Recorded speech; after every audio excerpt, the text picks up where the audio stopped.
April 6, 1812, 21:30 hours, Extremadura, Spain. Badajoz does not look like a fortress tonight. In the thick mist rising from the Guadiana River, it looks like a tombstone. Inside the British trenches, 500 yards from the walls, 18,000 men are waiting. They are freezing, they are wet, but they are not shivering from the cold. They are shivering because they know the order of battle. The Light Division, the elite, the 95th Rifles, the 43rd, the 52nd, the 4th Division, the veterans. Tonight, they are not flanking. They are not skirmishing. They are being thrown directly into the mouth of the beast, the governor. Inside the walls, General Armand Philippon is not praying, he is inspecting. Philippon is not just a French general. He is a mathematician of murder. For 3 weeks, Wellington's cannons have pounded his walls. They have created huge gaps, breaches, in the Santa Maria and La Trinidad bastions. To the British telescope, these gaps look like ramps. Easy to climb, open doors. Philippon smiles, because he knows what is waiting in the dark. He walks the breach at 21:40. He checks the Chevaux-de-frise, huge wooden beams chained together, bristling with sword blades sharpened to a razor edge. He has placed them across the top of the rubble, a wall of swords. He checks the ground. It is not earth, it is mined. Bags of gunpowder buried under loose stones, tripwires connected to loaded muskets, planks studded with 12-inch spikes. Inverted and hidden in the water of the ditch, Philippon turns to his engineers. "They think they have made a hole," he says quietly. "We have made a grinder." The forlorn hope. Ensign Joseph Dias, 51st Regiment. He is standing at the very front of the trench. He is 21 years old. He holds a sword that was polished this morning. Now it is dull with condensation. He is the leader of the forlorn hope. The Verloreenhof, the Lost Heap, 70 men, volunteers. Their job is simple: run first, die first, trigger the mines, absorb the first volley, fill the ditch with their bodies so the others can walk over them. If Dias survives, he gets a promotion. If he dies, his name is forgotten. He looks at the men behind him. Patrick O'Malley, 19. Joined to send money to his starving family in Mayo. He is shaking, not fear, adrenaline. "Sir," O'Malley whispers, "is it time?" Dias checks his pocket watch. 10 minutes, Pat. Give them 10 minutes. The silence, 21:50 hours. The silence is heavy, physical.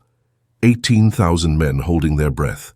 The only sound is the clicking of flintlocks being checked and the rustle of scaling ladders being dragged through the mud. Wellington sits on a hill nearby. The knoll.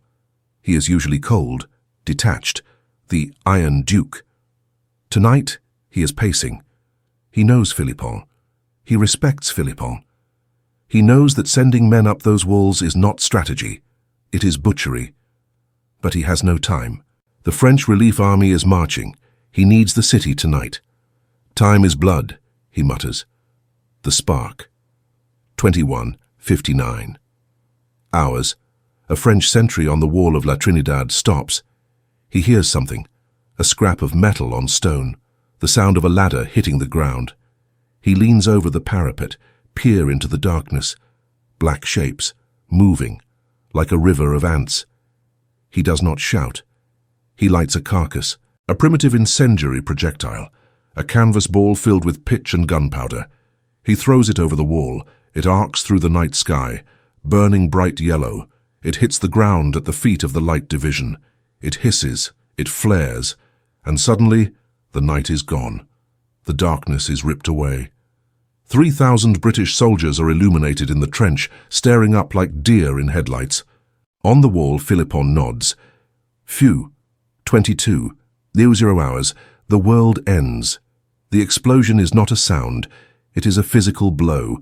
70 French cannons open fire at once. Muskets, grenades, howitzers. The first rank of the forlorn hope doesn't fall. It vaporizes. Ensign Dias screams a command that nobody hears. He starts to run, not away, forward, into the light, into the trap. Forward, and the storm breaks. April 6, 1812. 22:15 hours. The Great Ditch. The first mistake is the depth. In the reconnaissance reports, the ditch was 12 feet deep. In reality, after Philippon's engineers had dug it out, it is 18. The forlorn hope doesn't climb down. They fall. Men in heavy kit, loaded with 60 rounds of ammunition and canteens, jump into the darkness expecting ground. They find water. And beneath the water they find spikes. Private Thomas O'Reilly, 95th Rifles. He hits the bottom. The water is freezing, waist deep. He hears a snap. Not a twig. A tibia. The man next to him has landed on an inverted bayonet planted in the mud.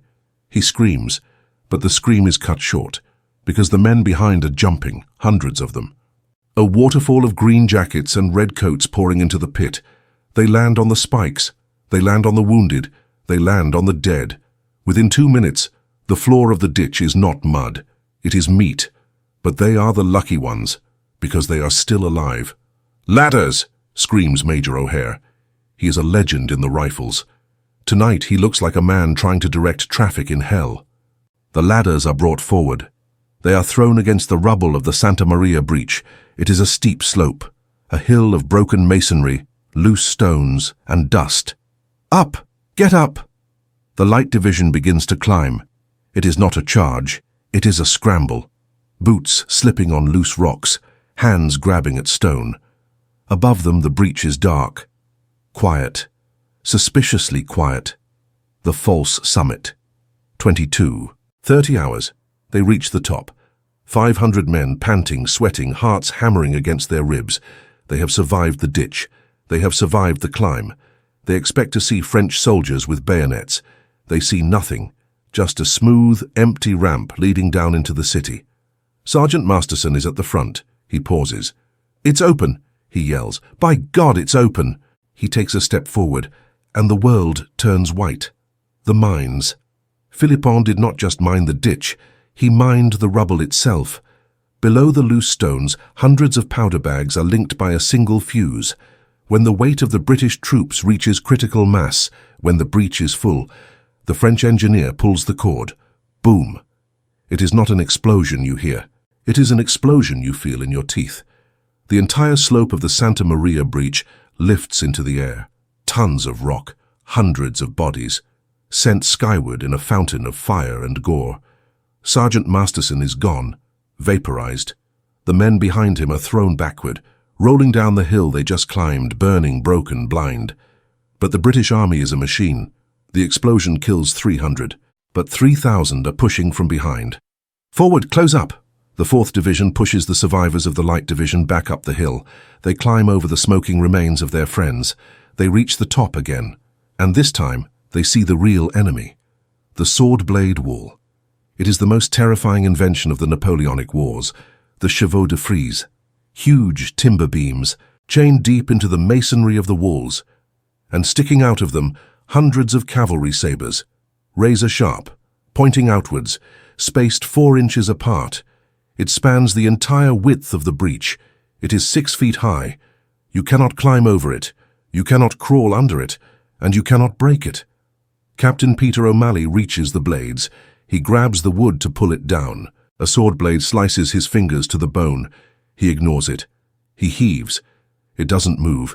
It is chained to the mountain. And then the musketry starts. The French are not standing behind the blades. They are standing in trenches on the flanks, protected, hidden. They are 5 yards away. They cannot miss. Volley, reload, volley, reload. The British are trapped on the slope. Behind them, the deep ditch. In front of them, the wall of swords. Above them, French grenadiers rolling shells down the hill. It is a killing jar, the human cost of glory. Let's look at the numbers. 2,000 men are now packed into a space the size of a tennis court. They are being shot at a rate of 100 rounds per second. Lieutenant McPherson, 43rd Regiment. He sees 2 of his men try to crawl through the blades. They get their heads through. A French soldier steps forward and smashes their skulls with a musket butt. McPherson screams in rage. He climbs up. A bullet hits his jaw. He falls back, choking on blood and teeth. Private William Wheeler, 51st, he is watching his best friend John. John has been hit by a fireball, a chemical incendiary that sticks to the skin. It cannot be put out. John is burning alive, rolling in the rubble. The fire melts his uniform into his flesh. Wheeler wants to help, but the pressure from behind is crushing him. He is forced to step on John to keep moving. He hears the ribs crack under his boot. He will hear that sound for 50 years. The mental break. 23. 15 hours. It has been an hour. They have not advanced 1 inch. The ditch is now so full of bodies that the new troops don't need ladders. They walk on the dead, a bridge of corpses. In the chaos, the discipline begins to fracture. These are the best soldiers in the world, but they are human, they are crying. Grown men, veterans of Talavera and Busaco, are standing in the firestorm weeping. "Why won't it break?" someone screams. "Damn you!" another yells, firing his musket blindly at the sword blades. From the top of the wall, the French are taunting them. "Come in, English. Why don't you come in to Badajoz? We have warm beds for you." General Philippon watches from a tower. He sees the mass of red and green uniforms churning in the ditch. He turns to his aide. "It is a massacre," he says. "They are lions led by stubbornness." He almost feels pity. Almost. "More grenades," he orders. Wellington's despair. 23. 30 hours. The knoll. A mile away, the Iron Duke is waiting. The mist clears for a second. He raises his spyglass.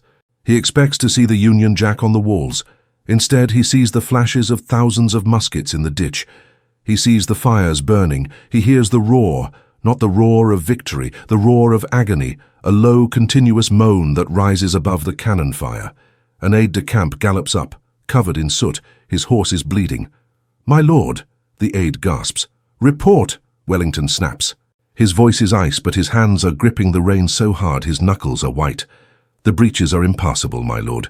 The Light Division is destroyed. The 4th Division is shattered." "Impassable?"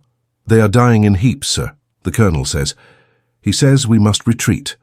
Wellington freezes. Retreat? He has never retreated from a siege. But he looks at the fire in the distance. He knows the arithmetic. Every minute he hesitates is 50 lives. His face loses all color. For the first time in the war, the mask slips. His jaw trembles. "Retreat," he whispers. "I cannot." He looks at his map. He has one card left. One desperate, stupid, impossible card. General Thomas Picton, the fighting 3rd Division, sent to the castle walls on the far side of the city. It was supposed to be a distraction, a feint. While the main army died in the breaches, Picton was meant to just make noise. Wellington grabs the aide's shoulder. "Ride to Picton," he hisses. "Tell him he must try. Tell him. Everything depends on him." "And the men in the breaches, sir." Wellington closes his eyes. "Tell them to hold. Just hold." He knows he is sentencing them to another hour of hell. But if Picton fails, 4,000 men have died for nothing. The perspective of the damned.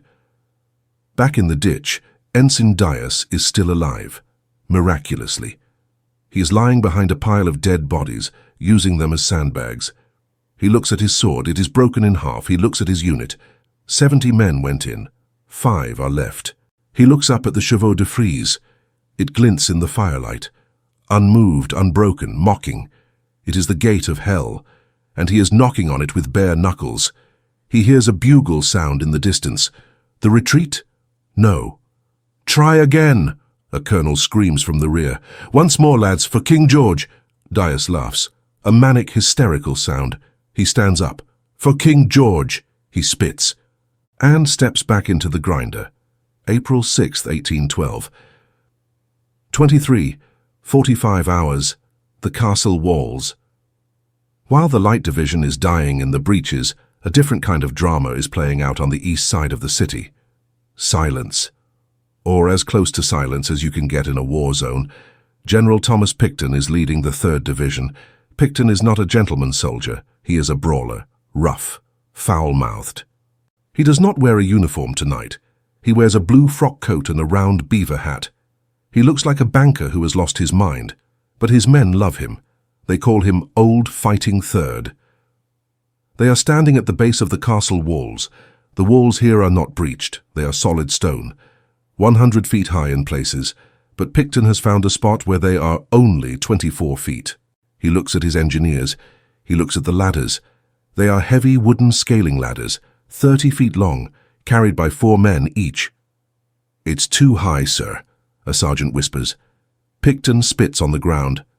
"If we don't go up," he growls, pointing towards the sound of the massacre at the breaches. "They all die, every mother's son of them. Do you understand?" The sergeant nods. Picton draws his sword.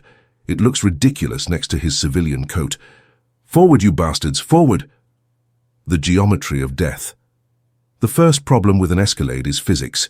You have to run across open ground carrying a 200-pound ladder. Then you have to raise it against a wall while people drop rocks on your head. Then you have to climb it, one hand on the rung, one hand holding a musket. The 3rd Division charges. They cross the mill dam. The French sentries on the castle walls wake up.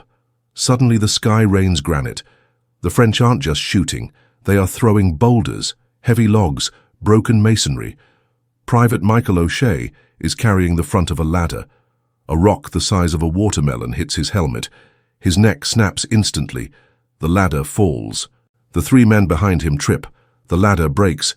"Pick it up!" Picton screams. He is limping. He has been hit in the groin by a spent musket ball. It hurts like hell.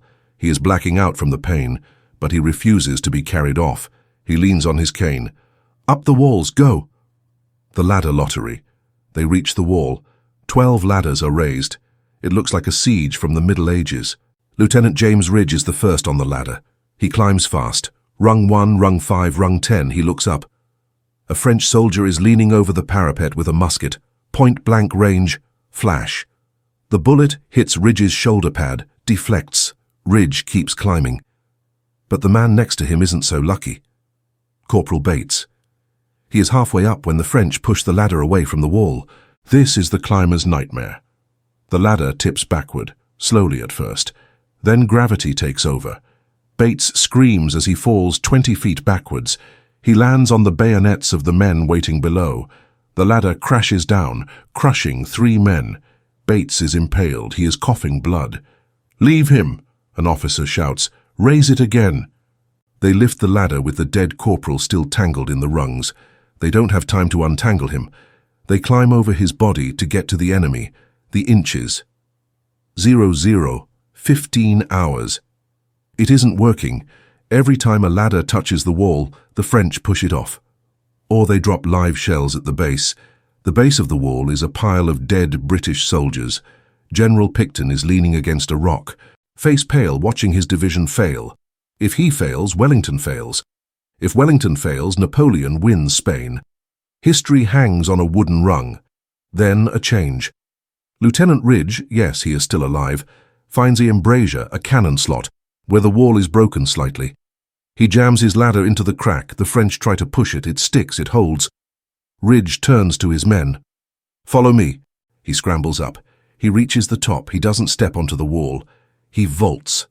He lands in the middle of 5 French defenders. He parries a bayonet thrust, slashes a throat.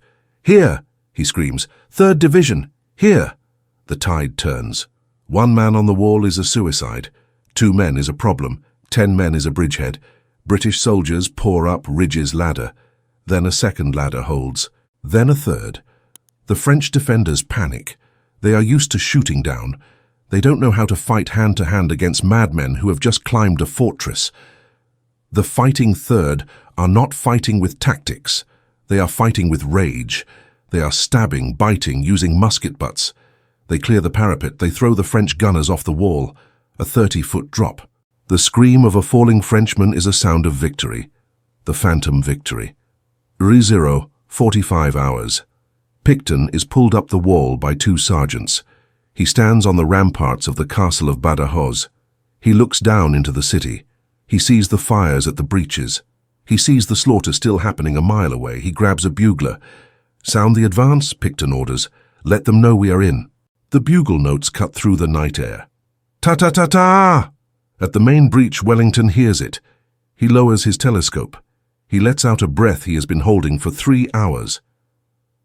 "Picton," he whispers. But the battle is not over. Taking the castle is one thing. Taking the city is another.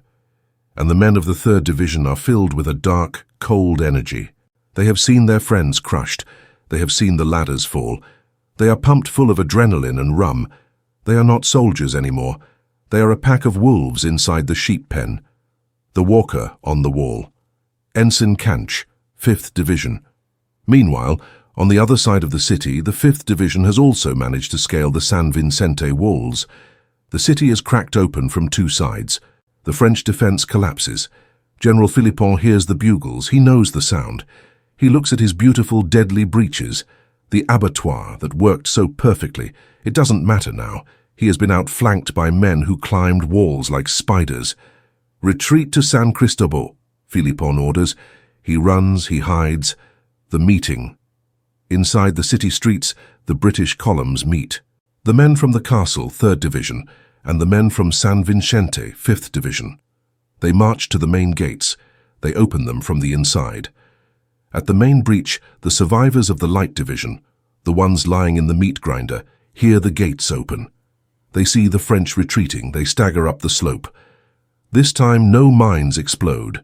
This time the Chevaux-de-frise is unmanned. They walk into Badajoz. They are covered in blood. They are deaf from the noise. They walk past the bodies of 3 arrocero of their brothers. They look at the city. It is a rich city. Wine shops, convents, houses full of civilians. Civilians who, they believe, helped the French. Private Thomas O'Reilly from Part 1 limps through the gate. He is alive, but his eyes are empty. He grips his rifle. He doesn't want to celebrate. He wants to hurt someone, anyone, to make them pay for the ditch.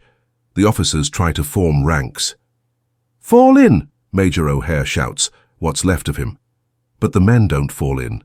They look at the officers, and they ignore them. The discipline of the British Army, the iron discipline that defeated Napoleon's marshals, evaporates in 10 seconds. A voice shouts from the back, "Blood for blood!" Another shouts, "Town's ours, hurrah!" Picton watches from the castle wall. He sees the mob forming below. He puts his hat back on. "God help the Spaniards," he mutters. The beast is off the leash. April 7th, 1812, 02:00 hours. Inside the city. Victory usually tastes like champagne. In Badajoz, it tastes of stale wine and blood. The British Army has ceased to exist. In its place is a mob of 15 unarmed, traumatized, drunk madmen. They have just survived the impossible. They have crawled over the bodies of their best friends. They have been shot at, burned, and impaled for 4 hours. Now the pressure valve has snapped. They feel the city owes them. They feel the civilians, who they came to liberate, are guilty. The breakdown. Captain Johnny Kincaid of the 95th Rifles tries to gather his men. "Form up," he shouts. A soldier looks at him. The soldier is wearing a French general's hat and a woman's silk dress over his uniform. He is holding a bottle of brandy in one hand and a musket in the other. "Go to hell, Captain," the soldier says. He raises his musket. Kincaid backs away. An officer is shot by his own men for trying to stop a rape. The chain of command is broken. The sack of Badajoz begins. It will last for 72 hours. It is a catalogue of horrors. Doors are kicked in. Cellars are drained. The streets fill with a strange, thick liquid. A mixture of spilled wine, gunpowder, and blood. The screaming starts. Not the scream of battle. The scream of victims. Private Thomas O'Reilly, our survivor, is sitting on a barrel of rum in the main plaza. He is watching the church. Men are dragging silver candlesticks out. Others are dragging nuns. O'Reilly drinks. He tries to wash the image of the ditch out of his head. But the more he drinks, the angrier he gets. He sees a Spanish shopkeeper trying to protect his daughter. O'Reilly stands up. He doesn't feel like a hero. He feels like a god of vengeance. He walks over. History books often skip this part. They focus on the flags and the medals. But to understand Badajoz, you must understand the beast. The beast is what happens when you take men, treat them like meat, push them through a grinder, and then set them loose without consequences. April 7th. 06:00 hours. The breach revisited. While the city burns, Lord Wellington rides to the Santa Maria breach. He needs to see the cost. The sun is rising. The mist is clearing. Wellington stops his horse. He has seen death before. India, Denmark, Portugal.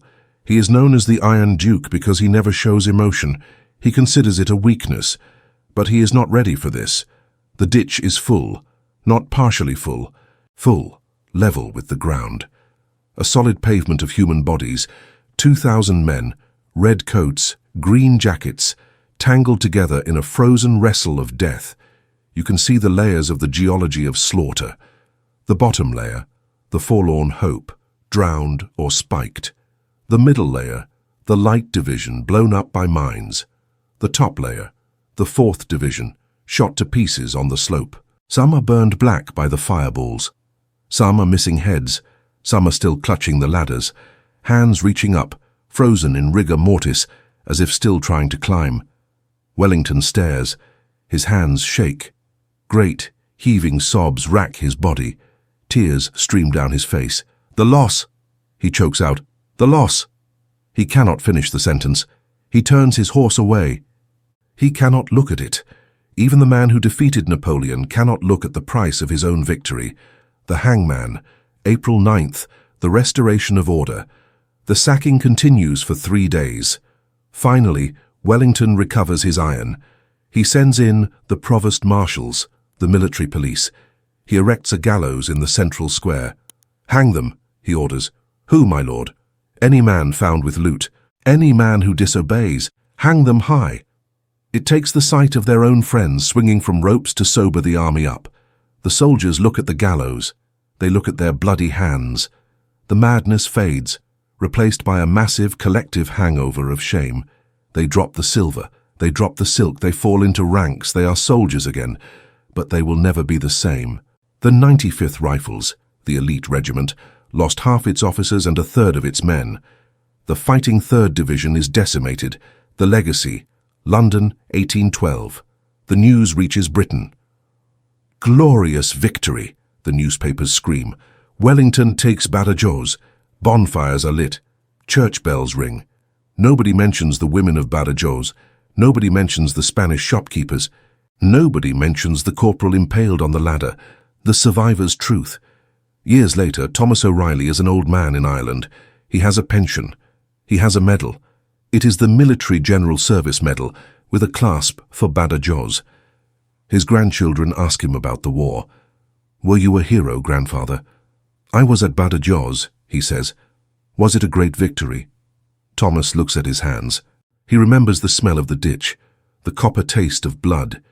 He remembers the sound of the Spanish girl screaming in the plaza. He remembers the look in Wellington's eyes.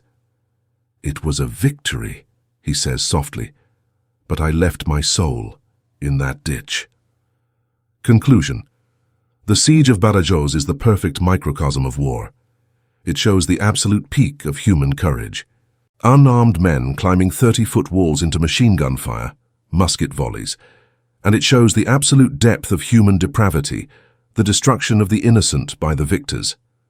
In the end, General Philippon was right. He built a machine to break men.